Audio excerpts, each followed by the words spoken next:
आज हम कांग्रेस के मेन कार्यालय ऑफिस में खड़े हैं, जहां पर पार्टी ऑफिस अनुपमा सिंह ने अपनी बनाई है।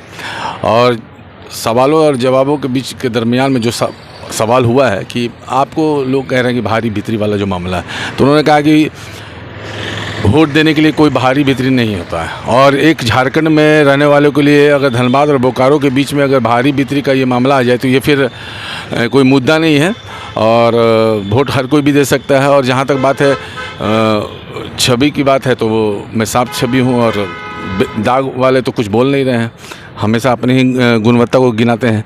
लेकिन इनका कहना है कि अगर जनता इन्हें जीत दर्ज दिलाती है तो धनबाद का विकास करेंगी, जो बेरोजगारी है उसको दूर करेंगे। और जो भी समस्या धनबाद में आज तक बनी रही है और वो आज तक ठीक नहीं हो पाई है, उसको दूर करने के लिए अनुपमा सिंह कांग्रेस के प्रत्याशी बनकर ये धनबाद में आई हैं और धनबाद जिला से लड़ रही हैं।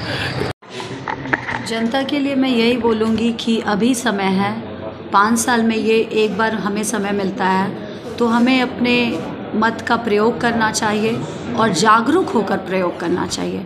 जिस तरह से आप अभी क्वेश्चंस मेरे से पूछ रहे हैं, तो आपको भी समझ में आ गया होगा कि सामने वाला जो है वो काफ़ी आक्रोशित है। उन्हें समझ में नहीं आ रहा है कि इस व्यक्ति के बारे में बोलूँ क्या।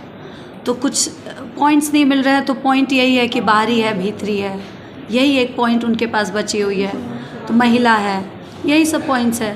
तो मुझे नहीं लगता है कि महिला बाहरी भीतरी इससे चुनाव जीता जाता है। मैडम एक सवाल है जाते जाते कि आपको शेरनी कहा जा रहा है और सही में आप लग रही हैं कि जिस ढंग से आप अपनी छवि को मार्केट में फैला रही हैं, लगता है कि कहीं ना कहीं वहाँ पे डर जो है फैला हुआ है दूसरे प्रत्याशी के लिए। मैंने वही बोला कि उनको कोई पॉइंट अब मिल नहीं रहा है। एक महिला है, एक निश्चल छवि की महिला को क्या दाग होगा।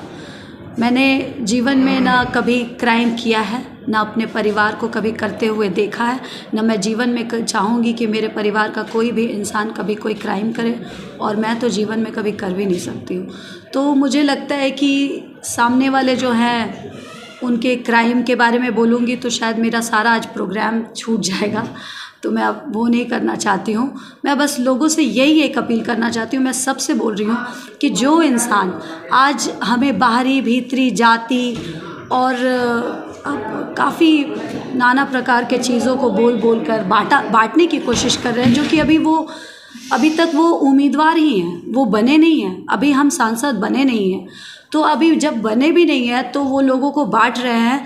तो कृपया मैं आप लोगों से यही अनुरोध करूंगी कि उनके क्राइम का तो अब बहुत पीछे रह गया है, लेकिन उससे भी बड़ा क्राइम वो कर रहे हैं, जो कि अब आपको देखना होगा कि क्राइम तो वो जो कर चुके हैं वो तो उसको कोई नहीं मिटा सकता है, लेकिन इसको हम मिटा सकते हैं अपने वोट के द्वारा, और उनको दिखा सकते हैं कि बाहरी भीतरी का अगर आप खेल खेलेंगे तो आप लोगों को बांट रहे हैं, एक करने का काम नहीं कर रहे हैं। हम जनता के प्रतिनिधित्व हैं, हमारा काम है कि लोगों को एक करके रखना, लोगों की मुश्किलों को समाधान करना, उनके समस्याओं का समाधान करना और उनका विकास करना, ना कि उनको एक टुकड़े में बांटना।